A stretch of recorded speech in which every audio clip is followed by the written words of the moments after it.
This tutorial is going to transform you into a flat wash master. What's a flat wash? As you may have guessed from the name, it's a wash of watercolor paint that's tonally flat. It's one of the most fundamental watercolor techniques and will provide a solid foundation on which you can build other more complex skills. The flat wash looks easy and is a really simple technique, but it requires a bit of practice to get it right. Once mastered, it can be used to paint tons of fantastic paintings. We'll break it down by having a quick practice on one sheet of paper and then completing the painting on another. In this tutorial, we'll also cover diluting watercolor paints and correcting small mistakes. We recommend watching this whole tutorial through once before starting to get a clear idea of the techniques involved. Creating a flat wash is about controlling the water. If the paint dries out, this will create a line when you continue painting. That means you're going to want to keep a lot of paint on your brush and keep your painting wet. And here's how you're going to do it. These are the 6 steps to getting a perfect flat wash. Number 1. Mix a lot of paint. One of the great things about watercolor is it doesn't go bad when it dries. You can always reactivate it later with a bit of water. If you run out of paint halfway through doing a flat wash, then your painting will probably dry out as you scramble to mix new paint. And even if you manage to avoid that, it'll be impossible to mix the exact same color again. Number 2. Slant the board. It will help you keep track of where the water is. It doesn't matter if you use an easel or a pile of books, whatever works. I don't usually paint like this, but it helps demonstrate the technique. Number 3. Make sure the brush is saturated with paint and no additional water. If you've got paint in the tip of the brush and water in the base, then you'll end up with an uneven wash. Number 4. Here's the really important one. Keep the edge wet. Look at that bead of paint. That's exactly what's going to prevent the edge drying out and creating a hard line. Number 5. Whoa, 2 areas. What do we do now? It's easy. Keep the edge wet by alternating between the 2 sides. And number 6. Pick up the bead at the end, if there is one, by drying your brush and soaking up the excess paint like this.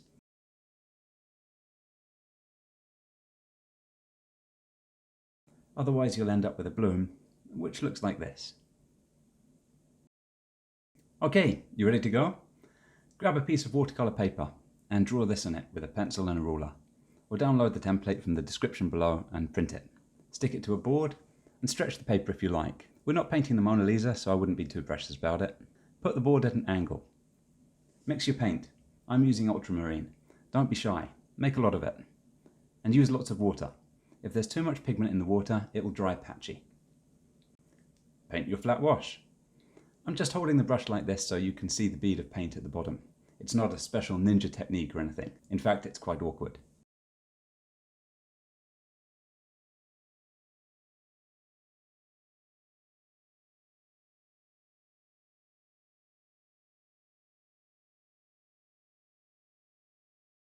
When you're finished, dry the brush off on a tissue and pick up the excess paint.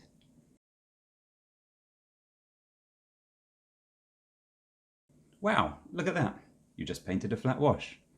Now paint another one, and this time try to stay in the box. Don't sweat it if you make a mess or go over the lines, it's all just practice.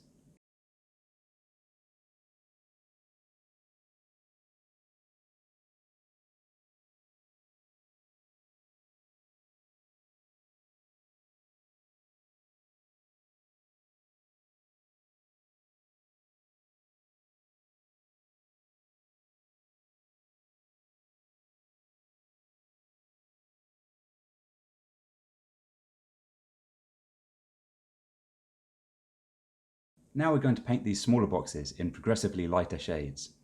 Start by painting the first box with the paint just exactly as it is.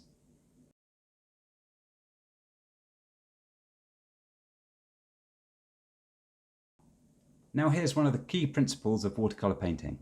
If you want a color to be lighter, just add more water to it. If, like me, you've still got loads of paint left over, then it'll need a ton of water to dilute it, like double the amount of water. So it's much easier to transfer a small amount of the paint to a new dish and dilute that instead. Test it on a spare piece of paper if you like. I do this a lot just to make sure I've got exactly the mix that I want before committing to the actual painting.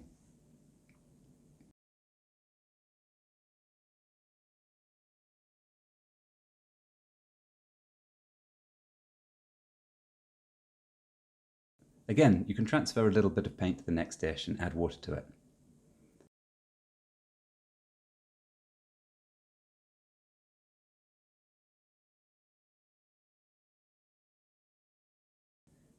This time the amount of paint left is small enough that we can just add water.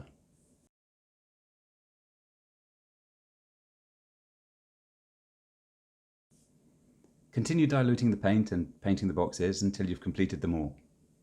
You'll be surprised how much water you can add and still have a good amount of colour in the paint. When you're done, you should have something that looks like this. Don't worry if it's not perfect. The goal isn't perfection. The goal is to practice this technique. Okay, so you've done the practice and you've got a good handle on the flat wash. It's time to paint the bamboo. If you've got the Chromatek tutorial pad, then turn past the blank pages and find this template. If you don't, then go buy it on Amazon. Or, alternatively, you could download the template from the link in the description and print it on your own watercolour paper. Just make sure you're using good quality paper. You can tape down the paper or stretch it if you like. If you want to know how to stretch watercolour paper, then check out our tutorial. The link is in the description. We chose this image specifically because it's just one colour. That way you don't have to think about anything other than getting the wash as flat as possible. Mix up enough paint. I had some left over from the practice session, so I mixed that with some Prussian blue and a tiny bit of black. The black goes a very long way and you won't need very much of it.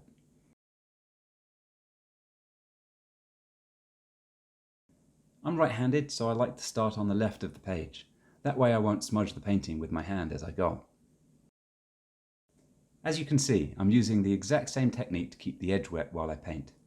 And I'm painting each group of leaves before I pick up the bead of paint. That's going to avoid the bottom of each of the leaves drying and causing drying lines.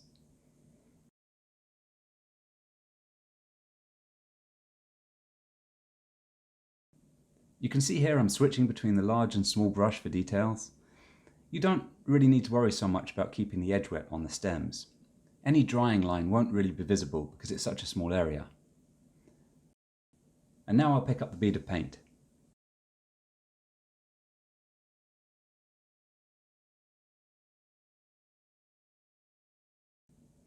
Don't worry if there's a little bit of tonal difference in the leaves, that's totally normal. What you're really trying to avoid is any hard edges caused by the drying paint.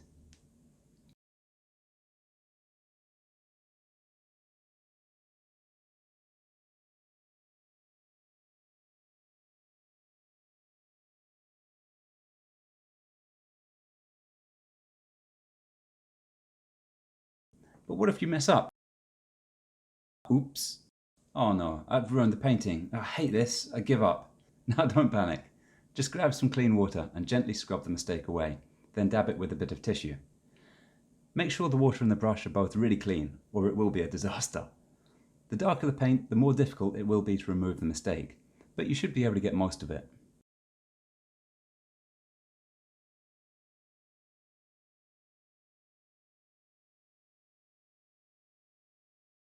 If you want to take this a step further, you can always use a Q-tip, dip it in clean water and gently scrub the surface of the paper away.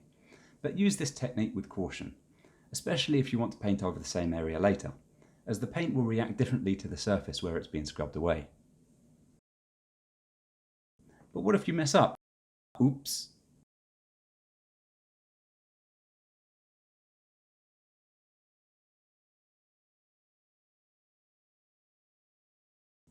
Once you finish, you should have something that looks like this. If you don't, then maybe just give up on watercolour and start a new hobby, like chainsaw ice sculpting or paragliding. Nah, don't worry, that's nonsense. All these techniques take a bit of practice. Don't be too hard on yourself. You're doing this for fun, right? And life is difficult enough without getting stressed out about watercolours. Give it another shot, and if that doesn't work out either, then just move on and do another lesson. You can always circle back to this one again later. Congratulations! You've completed the first tutorial in our watercolour course, and you've learned one of the most fundamental watercolour techniques.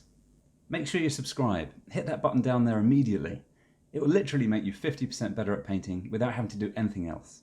Well, okay, maybe that's not true, but it will help us grow the channel, and we'll love you for that. If you've enjoyed the lesson or have any questions or suggestions, then drop a comment below. We'd love to hear from you.